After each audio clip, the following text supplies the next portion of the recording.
Hi, everyone. Judge Andrew Napolitano here for Judging Freedom. Today is Thursday, April 4th, 2024. Max Blumenthal joins us. Max, it's a pleasure, my friend. A lot has happened since last we spoke, but the very dominant and hot issue now, as I see it, is the Israeli murder of 7 food service workers in Gaza. I'm sure you have a take on this. Is there any news about it? I mean, the facts are largely not disputed, but how do you see it? Well, first of all, apologies for not being in studio. I kind of got caught out there. I've wound up at a liberal gentrifier cafe in Washington, D.C. So just so everyone knows, my normal background does not have aromatherapy behind me and other such accoutrements. But do the characters that are surrounding you have any idea what show you're on and what you're about to say? Well, I hope no AIPAC lobbyists come over here because I'm right off Capitol Hill. All right. Well, you have a lot to say about AIPAC. Yeah. So, well, AIPAC is front and center here in this discussion. It's why Joe Biden has no red lines on Gaza. I mean, look at what just happened. A triple tap targeted drone strike on a World Central Kitchen convoy. They got out of the first car, the drone hit them again. They got out of the second car, the drone hit the second car, and then it hit the third car and killed them all. And do you know who they killed? They killed someone named Jacob Flickinger, who is a U.S. military veteran who is delivering aid to starving people in Gaza. And who is his boss? His boss, Jose Andres, is close friends with Tony Blinken. He has total access to the Biden administration. He gets to hang out in the anteroom when Biden delivers his State of the Union address. He is an official State Department culinary ambassador. And I went, they actually in Spain, they call him the unofficial Spanish ambassador to the US. And I went to the State Department briefing yesterday with, led by Matthew Miller, who the great Caitlin Johnstone has called Smirkula. And he... It's funny she should call him that. A lot of people that are critical of him that watch the show when we play clips of him and write in call him Dracula. Well, Smirkula is better. Because he's constantly smirking and treating the press with condescension. And everyone in that room was up in arms about what had happened here. But just consider how Jose Andres is being treated after all he's done for the Biden administration. He has called for an independent investigation. He's called for a ceasefire, as far as I know. And what did Matthew Miller get up and say as the official position of Tony Blinken, Jose Andres' pal? No, we won't have an independent investigation. We're going to have an Israeli investigation. The killers will investigate themselves. Jose Andres has been left completely on his own because Biden answers to AIPAC and Israel and not even his own closest political allies. Back in January, when 3 U.S. service members were killed at a secret base, Tower 23 on the Syrian border, Joe Biden said, if you harm an American, we will respond. And Joe Biden's response and Tony Blinken's response is to throw Jose Andres under the bus and declare that this was an accident before the investigation has even taken place. Matthew Miller said, obviously, this was an accident. How do you know it was an accident? It was a deliberate triple tap strike. And Jose Andres is saying, this was deliberate. So not even Joe Biden's close allies can trust him. The only people that can trust Joe Biden, that he will have their back, is Benjamin Netanyahu and the Israeli military. Here's Jose Andres giving his understanding of what happened. It's a profound statement. This has got to be a significant breach between him and his buddy Blinken, but here's what he had to say. Number 6, Chris. What I know is that we were targeted deliberately, non-stop, until everybody was dead in this convoy. This happened over more than 1.5, 1.8 kilometers. So this was not just a bad luck situation where, we dropped the bomb in the wrong place or or no, this was over 1.5, 1.8 kilometers with a very defined humanitarian convoy that had signs in the top, in the roof. That cannot be the role of an army. That cannot be the role of an army that has hundreds of drones above Gaza in any single moment. Humanitarians and civilians should never be paying the consequences of war. This is a basic principle of humanity. At the time, this looks like it's not a war against terrorism anymore. Seems this is a war against humanity itself. A war against humanity itself doesn't seem to be recognizing or resonating with the Biden administration. He supposedly had a conversation, a 30-minute testy conversation with Benjamin Netanyahu today. Did he stop sending the 2,000-pound bombs? Of course not. No. Biden says he's outraged, but they will not stop sending the 2,000-pound baby buster bombs to Gaza. And just 2 points on Jose Andres's obviously heartfelt words. I think Jose Andres is starting to wake up to a reality he didn't understand. Indeed, what Israel's doing in Gaza is a war on humanity. But that's the war that Palestinians have been experiencing for over 75 years. It's the war on humanity that made October 7th inevitable and for many Palestinians necessary. And now Jose Andres, who naively believed that the Israeli military would allow him to deliver food to people that they were systematically starving and ethnically cleansing, now he realizes that even his own staff was not seen by Israel as fellow humans. So Jose Andres needs to display some dignity and resign his position as culinary ambassador at the State Department. Where are the resignations? Where's the concrete backlash against Biden? I'm not seeing it. And we also need to look at what Jose Andres was doing in Gaza. He clearly was being used for an insidious ulterior agenda of the Biden administration and the Israeli military to remove UNRWA, the United Nations Relief Works Agency, from the north, replace them, and he was building a dock out of the rubble of Palestinian homes against the wishes of homeowners. Imagine if your home was destroyed, anyone watching this, your home was destroyed, and then a foreigner comes and takes the remains of your home and uses it to build a dock, supposedly to offload aid.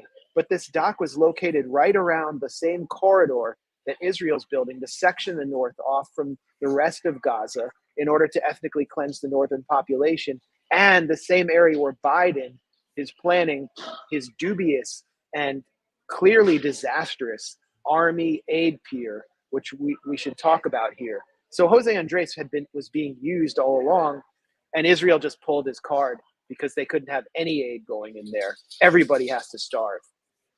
Why do you think there's no outrage over this in the United States? I read Stephen Colbert made a tremendous statement, but there's no outrage here. Does the donor class, does AIPAC approve of this slaughter? Well, of course AIPAC does. I mean, AIPAC is part of the cult of inhumanity that is centered in Tel Aviv. But when we look at the U.S. political establishment 5 months ago, they were all collectively bear-hugging Israel and Netanyahu. And now, I watch on MSNBC, her name isn't coming to me. She was the former chief of staff to Condoleezza Rice when Condi Rice was the head of Bush's NSC.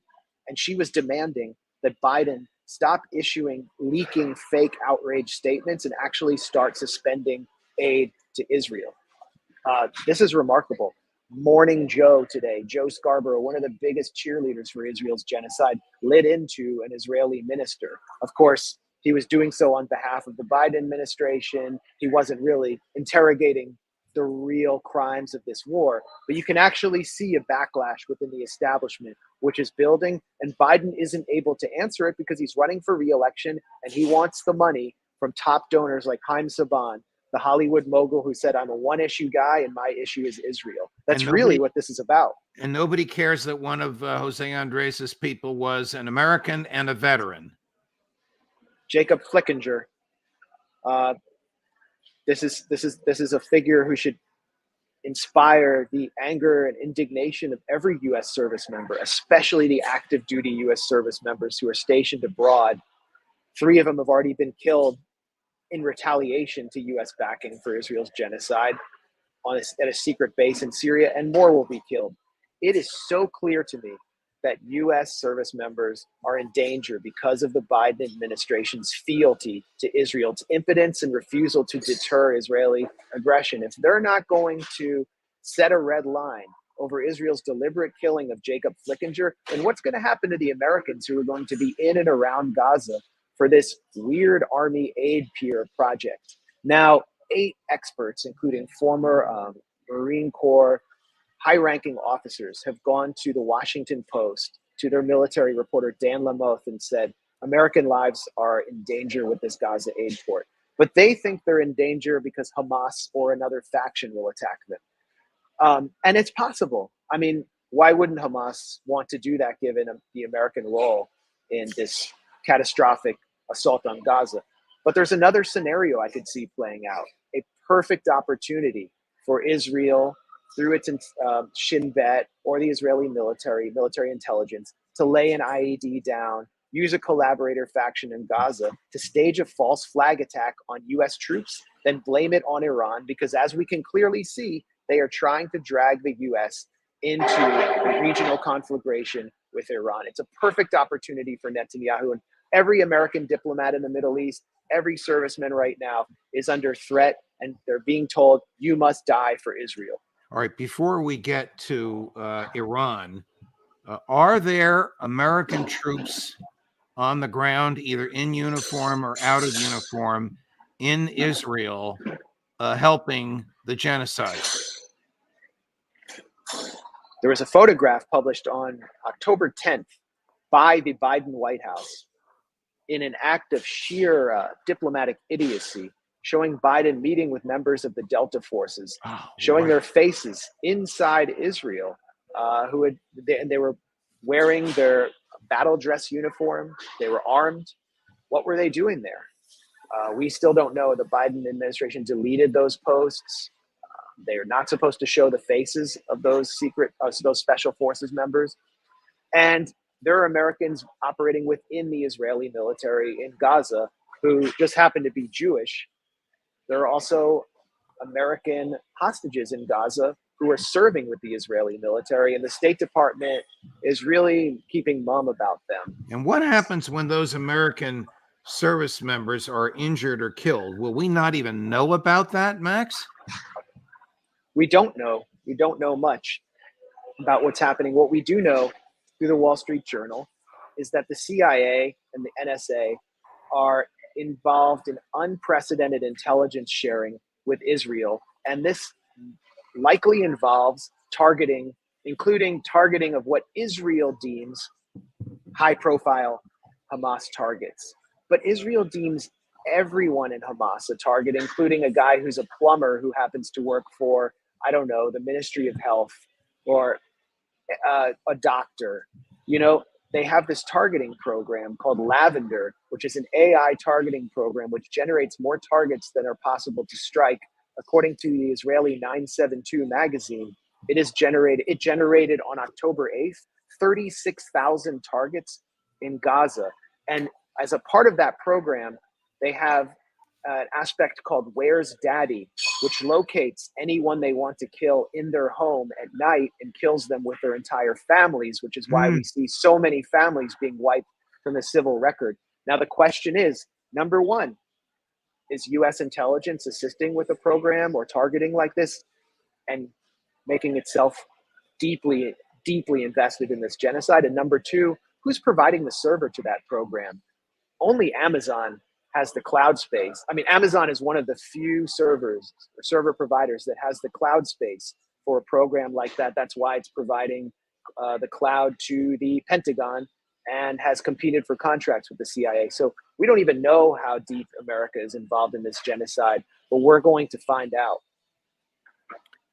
The Israeli attack on and destruction of the consulate adjacent to the embassy of Iran, sovereign real estate, sovereign territory of Iran, though located in Damascus, Syria, obviously was coordinated by American intelligence because they killed the people they wanted to kill, including 2 generals.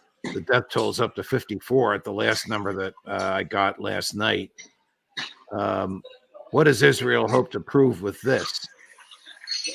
Well, you would think that they would be trying to deter Iranian attacks, but Right. that is clearly not the point. The point is to escalate. It's to force Iran out of its strategy of carefully balancing confrontation with caution so as not to escalate, because Iran is simply weaker than Israel, which is an extension of the US. And Iran would be destroyed in a war with the US and Israel. Remember, in October, the US sent the USS Eisenhower and this entire naval convoy to the Mediterranean to send a message to Iran that we will join Israel's war against you if you get involved and start launching ballistic missiles on Israeli targets. So I expect to see in the next 48 to 72 hours, tomorrow is Quds Day in Tehran. That's the major day in Iran of solidarity with the Palestinian cause. I expect to see in this time frame some kind of Iranian response, but it will be a response likely calculated not to give in to what Israel wants. And Netanyahu's dream is this massive escalation that will force the US to carry out Israel's agenda. And it's not a US agenda. So that's why they did this. What they've done is, and to take credit for it, to do something this brazen without even notifying the US Department of Defense is almost unprecedented. Now, we know the US struck the Chinese embassy in Belgrade during the NATO's destruction of Yugoslavia. But the US tried to deny any responsibility, claim that wasn't deliberate. Israel's accepting responsibility. They want everyone to know that they violated Iran's sovereign diplomatic territory. And what's happened here is the US has come out at the UN as the only nation at the UN and defended what Israel did. And so you have US diplomats all across the Middle East, many of them who don't agree with Biden's policy on Israel. Every single one of them is a target right now. Biden has put a target on the backs of American diplomats and American service members with this flamboyant defense of Israeli criminality and aggression, and they've just shredded the post-World War II international order, where attacking another nation's embassy is supposed to be off the table. Well, the Israelis don't care about rules or international law. They make them up as they go along. Yeah. Is the Israeli lobby, or the donor class, whatever you want to call it, still wedded to Netanyahu, or will his personal unpopularity cause them to dump him in favor of Benny Gantz or somebody else? Well, sure. AIPAC will stand by anyone. I mean, their policy is to support any Israeli government, whatever the Israeli government's policy is. And right now they're doling out hundreds of thousands of dollars to defeat Jamal Bowman in New York. They're actually targeting this cop whose name I forget right now, who's running in a suburban DC district right here close by in Maryland, who emerged as one of the media concocted heroes of January 6th, who's not even speaking out against Israel, who's identified himself as pro-Israel simply because he's not pro-Israel enough. They're targeting Brad Hostetler in Indiana, Republican, for the first time. This is the first time I've seen them really unload the clip on a Republican. So AIPAC's going crazy to get its way in Congress, and they're obviously holding a gun to Biden's head, not that he would do anything differently, over his Israel policy, which is why he has no red lines. Something remarkable did happen at first of all, iftar, iftar just took place at the end of Ramadan, Right. and none of the Muslim leadership showed up. Biden did hold a private meeting with some Muslim civil society leaders, and one of them attempted to show him photographs of dead children in Gaza and starving children. And Biden simply dismissed that photograph and said, hey, I've seen those before, and I can't even know if it's real because it's on your cell phone. Maybe you made it up. I think this was reported in Politico. Remember that Biden claimed to have seen photos of beheaded Jewish Israeli babies killed by Hamas after October 7th, and he completely made that up. So this is the person that we're dealing with here. He's someone who is not forming new thoughts, who is in a state of mental and psychological decay, and who spent his career catering to AIPAC. So there's not going to be any change as long as Biden is there. Let me switch gears for a moment to Ukraine. The EU is offering to lend to Ukraine 100 billion euros, which would be paid to Ukraine over the next 4 years, and then eventually Ukraine would pay it back with interest. The Ukrainian foreign minister is saying, we shouldn't pay interest, and by the way, we shouldn't have to pay it back. Of course, then it's not a loan. At the same time, the Christian nationalist, who is the Speaker of the House of Representatives, is Mike Johnson, is negotiating all sorts of deals, some of which involve natural gas in Louisiana, where he is from, to spring loose enough votes in the House to get the $61 billion that the Senate adopted in the pipeline. As I understand that $61 billion, about $40 billion of it stays right here and goes right to the American arms manufacturers. This is a long question. The short version of it is, what good will this money do Ukraine other than, if at all, postponing slightly the inevitable demise of Ukraine as a country? Yeah, I mean, what good have any of the NATO weapons done for Ukraine? We heard all the neocons back last fall say, oh, we need to get more NATO weapons to them for the counteroffensive. And, they keep coming. And what we see is Bradley Strykers that are repurposed from the Gulf War and German Leopard tanks getting roasted. And the fact is, the US does not have the ability to produce enough munitions to supply Ukraine and Israel at the same time. Russia is producing 4 times the amount of munitions the US is producing overall. They need the howitzer shells, they need the tank shells, and they're just not going to be able to do it no matter what. So what we're looking at here is what we said this was from the beginning: money laundering.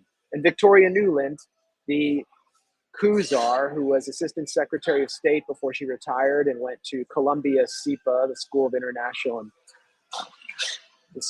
International Studies with Hillary Clinton now, said before she left in her last speech that aid to Ukraine is good for America because it's creating American jobs. Joe Biden said, I believe in his State of the Union, that the U.S. is the arsenal of democracy and is producing jobs in Pennsylvania through Ukraine aid. And Mike Johnson, the Republican speaker, well, he put up a phony fight over this $61 billion, but he's going to give in. Right. And I know through sources that his staff is up in arms about this. The Republican base is up in arms about this. But Mike Johnson isn't representing them. Mike Johnson is just another part of the duopoly who happens to have some kind of Christian right credentials. So what we're going to witness is just more money taken from the U.S. taxpayer, the hardworking U.S. taxpayer, can't afford groceries, cycled through Ukraine as its front lines collapse. This is being reported in every major U.S. paper today, that the front lines are collapsing, where Zelensky is now lowering the draft age from 27 to 25, fight to the last Ukrainian under instructions from Lindsey Graham. And the money's going to come right back to the big five at Lockheed Martin, BAE Systems, Raytheon, etc., along with all the Beltway bandits. And they're going to laugh all the way to the bank while an entire generation of Ukrainian men is reduced to amputees or dead. Here's a comment yesterday from Deputy Secretary of State Kurt Campbell. He has the job that Nuland wanted that she didn't get. Right. Saying Russia's military is stronger today than before the war started. What's that? Russia has almost completely reconstituted militarily. And after the initial setbacks on the battlefield delivered to them by a brave and hardy group in Ukraine, with the support of China, in particular, dual-use capabilities, a variety of other efforts, industrial and commercial, Russia has retooled. And now poses a threat to Ukraine as we are struggling to get the supplemental, but not just to Ukraine. Its newfound capabilities pose a longer-term challenge to stability in Europe and threatens NATO allies. He's articulating the party line because he wants Mike Johnson to get that 61 billion across the finish line. But it's interesting that he said the military is completely reconstituted and stronger now than it was before the war started. Just like the Russian economy.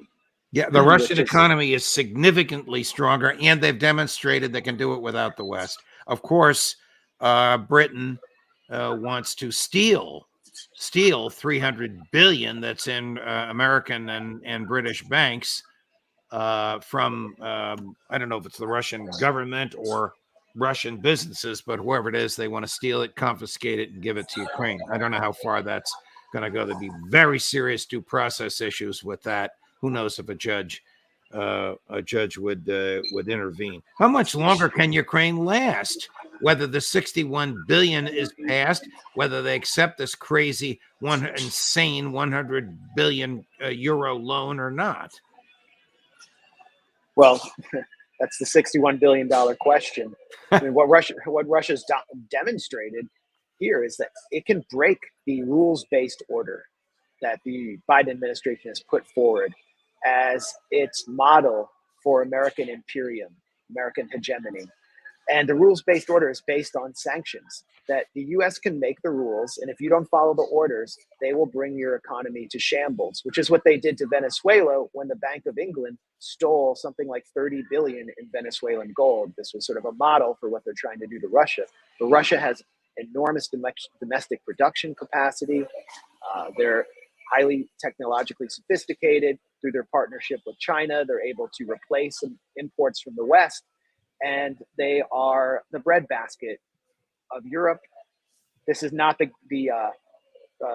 country that's a gas station, as John McCain said. It shows how much American hubris has blown up in its face. The American sanctions regime has been completely broken.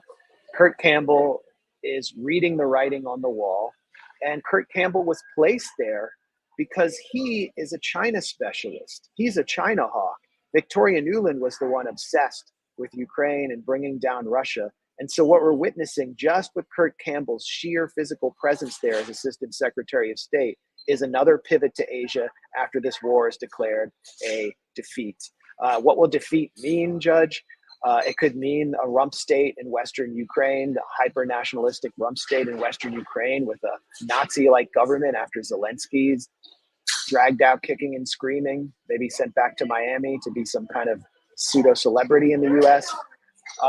We don't know what it will look like, but defeat is clearly on the horizon. And I hear Kurt Campbell kind of throwing in the towel. Wow. Max Blumenthal, a pleasure, my dear friend. Your insight is second to none. Thank you very much. No matter where you come from, those crazies in that cafe, none of them bothered you. No, I don't see any AIPAC lobbyists here. They're nice people. Thank you, my dear friend. I hope we'll see you again next week. Thanks a lot, Judge. Of course. Wow, another gifted interviewee. Be sure to hit the thumbs up, subscribe, and like, and visit us on judgenap.com. Got everything I've written there, as well as lots of information you'll find very helpful. Tomorrow afternoon, Colonel Lawrence Wilkerson at 3:15 Eastern and at 4 o'clock Eastern, everybody's favorite time of the week, The Boys, the Intelligence Community Roundtable with Ray McGovern and Larry Johnson. Thank you, my dear friends. Judge Napolitano for Judging Freedom.